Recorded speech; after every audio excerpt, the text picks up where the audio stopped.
Hey guys, welcome back to the channel. My name is Chris and this is of course the DC Design Concorde with Microsoft Flight Sim. Settled here on runway 31 left at KJFK International near New York. We're going to take this for a quick flight. I'm going to answer some of the questions I've seen popping up on my channel, so I'll answer those as we go. This is still a work in progress technically, but more of a release candidate. So this is more closely representative of what you will get when you purchase this. The release date is the 30th of March. That is for those purchasing via Just Flight website. If you wait for the marketplace on Microsoft Flight Sim, it'll take at least 2 to 3 weeks, maybe longer if they find any issues in terms of their quality checks prior to the release on the marketplace. So there you go, it'll take a while. These guys look pretty excited to get going. While they're either clapping or they're praying. If they know it's me flying, they're probably praying. Let's jump into the cockpit and let's get going. I mentioned in my first video that using my camera preset, so this guy kind of pops up, but there is an easy fix for that. On the weights pages, you can change the pilot to 0. He disappears. You can do likewise with the co-pilot if you wish, but for now she can stay there. In fact, let's jump outside quickly and show you the livery. Air France livery. So we now have British Airways Vintage. We also have a British Airways Modern, an Air France Vintage, and also Singapore Airlines, I seem to remember off the top of my head, which is unusual, but it's there. So you have 4 liveries included in the pack, including a paint kit. Documents, you'll get a manual, which isn't a deep dive into how to fly the Concorde, although I'll put a link to some of the resources I found in the description below, and they'll be useful for following correct procedure.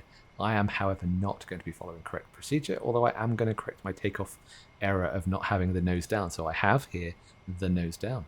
And that answers my first question. Somebody asked whether the rain effects work on both the windscreen in front that you can see here and the visor, and yes it does. So if I toggle the nose up, you'll notice that in between up and the next notch down, the template changes such that with the visor down it's on the windscreen, with it up you have to wait a little bit for it to actually kind of resync, I guess. I guess that's a workaround because you have 2 windscreens, but you'll notice with the nose up, the rain effects are on the correct part of the glass, which is nice to see. Let's put 5 degrees nose down. A quick overview of what we're going to do. I've set the AFCS up for the departure. I've put the auto throttle to 250 knots. I'll put the altitude to 15,000 to start with, and that's about all we need to do. I've set the initial heading bug just left of runway heading, so 290-ish. 290, there we go. And I've put this switch here into INS. Now there's the gotcha that took me a while to figure. If it's in INS, then your course bar will not move. It's hardwired to your route. The route here I have loaded from KJFK to EGLL, which is Heathrow. That's available in the document sections of the install folder. You also get the Barbados flight plan as well. So that is it. So the INS switch to INS, it will follow the track. And if you switch it to radio, then you can start dialing in ILS frequencies, VOR, etc. Now another gotcha is that this nav panel here, which says 1139, that is a standby frequency. I don't know if that's true to the real aircraft. It seems a bit bizarre that would be a standby frequency. And if I turn off track IR and go down to the FMC, you'll notice that 1139 is in the standby. If you want it in the primary, you click on L2 and it pops up into the active. But the FMC is the only way of knowing what is in the active frequency. And then you can put on the right hand side nav2, whatever you wish. So put that back to INS for what we're going to do. Other things, we'll make sure we've got the lights on, the nose is in the correct position. We'll pre-arm the afterburner. We'll put the park and brake off. We've got the Squawk 4577 seatbelts. Come on, that's a nice noise. My favourite noise is the steward call. Oh, brilliant, love it. I think that's about it. One last quick demonstration whilst we're on the ground is that the reverse thrust is animated as well. Now the buckets deploy incrementally based on your throttle position, which might not be too authentic, but at least it works and it looks pretty decent.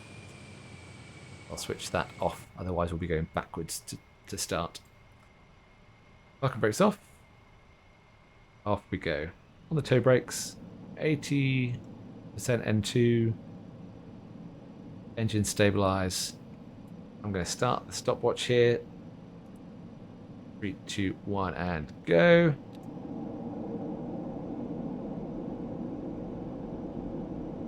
AB is lit.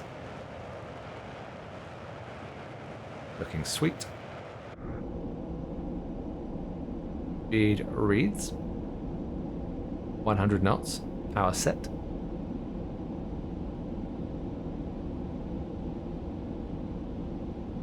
I'm going to call that V1. Rotate. Rotate to about 10 degrees nose up. Positive rate. Gear up.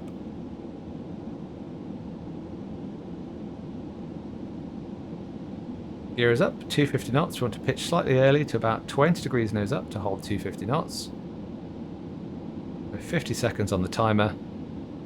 I'm happy with that. I'm going to bring it out of AB by reducing the throttle slightly. And I'm going to select Auto Throttle and IS Acquire. That will hunt for 250 knots using the throttle. I'll lower the nose as well to about 15 degrees. Now I'm going to activate the autopilot. I'm going to select Attitude Acquire, Vertical Speed, and Track Heading. Let's see what that does. 4,000 feet. Looking very meek outside.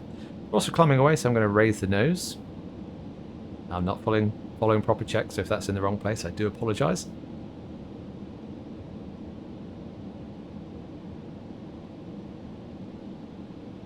"5,000 feet. Heading is good. It looks like it should be a left turn. I've got INS. I'm going to start my INS track. So that's essentially LNAV. INS is selected. Should really have Flight Director on. Flight Director is giving something slightly wacky. We're not following it, but it's giving a left turn, which makes sense.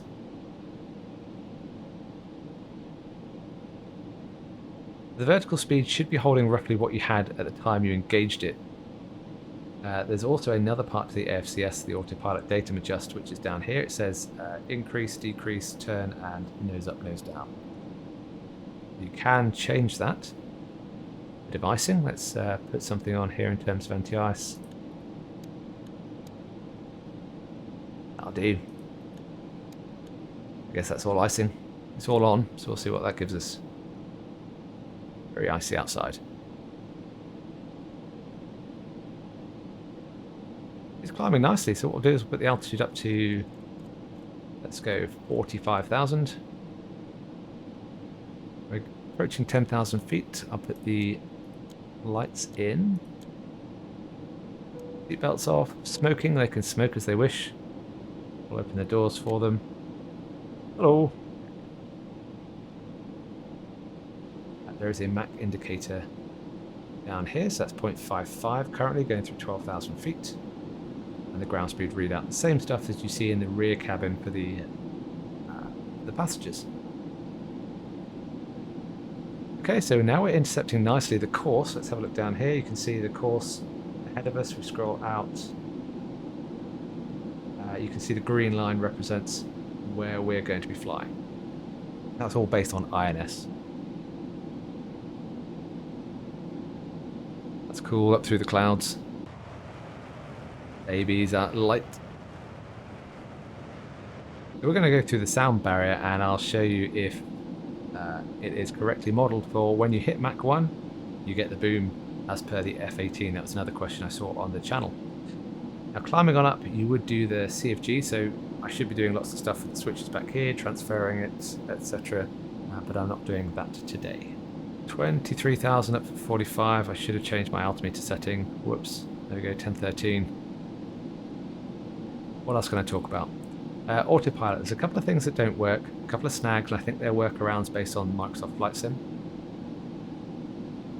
When you select Autopilot 1 on, it should come on automatically to pitch hold and heading hold, which it doesn't. So my method that I demonstrated on departure here is probably the preferred method to kind of get it working, that you don't initiate a descent accidentally. Okay, here we go at 0.95. Now we can engage Mach hold if we wish to hold 0.95 for the remainder of the climb, but I'm happy for it to cruise through the sound barrier. So let's see what happens.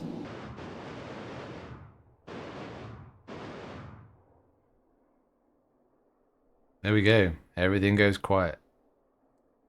It'd be nice if there was a satisfying bang just straight off, but I guess it's going transonic. The speed isn't increasing uniformly. It kind of goes a little bit through and back, but it is quiet.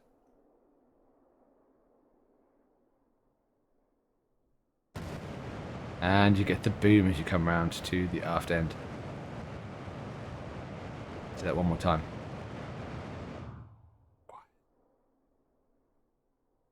Loud. So I've done what I set out to do in this video, that is go supersonic, answer a few questions. My honest opinion on this aeroplane is I still like it. I still think it is worth the cash. A lot of it is down to opinion. I know it's been very polarizing in the comments. The amount of wear and tear textures on the cockpit I think is a little bit too much, but that is opinion. Mostly Concordes are well looked after and it doesn't look like it's been through quite so much of a war zone. But again, that is opinion. And you never know, after release they may bring out a more clean texture once they have the time to pick that up.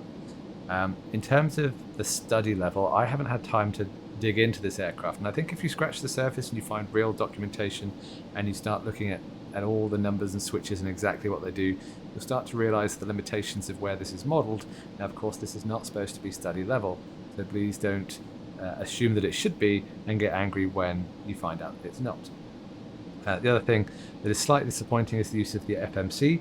I would have much preferred to see the INS models in terms of what it looks like, and then just have the GPS back it up underneath the skin, just so that it works inside the flight sim for now. But again, it's fairly useful. It's nice to have the radio page for easy dialing in of frequencies. But again, there are a few gotchas, a few nuances with using the FMC. It's not entirely functional at this stage, and nor is the AFCS, the Autopilot.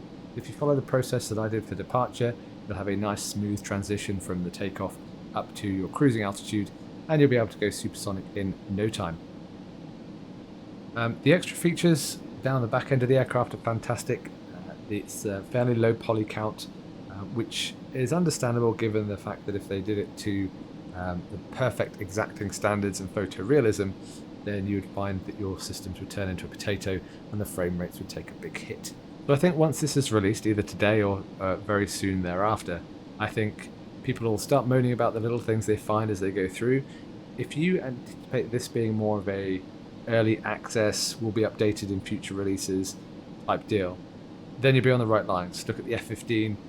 When that first came out, there was a fair few bits wrong with it. It wouldn't start up when you followed the start procedures, things like that. But it quickly got updated and it quickly became very popular. If you're an early adopter, you buy this as soon as it comes out, expect to find things slightly wrong, a few bugs here and there, but knowing the developer, I'm sure he'll have those fixed very quickly with future releases, and it'll very quickly become a very, very popular add-on. But that is me. This is probably the last video prior to release. If you have any questions, put those in the comments below. But I hope if you decide to get this that you enjoy flying as much as I do. Until the next time.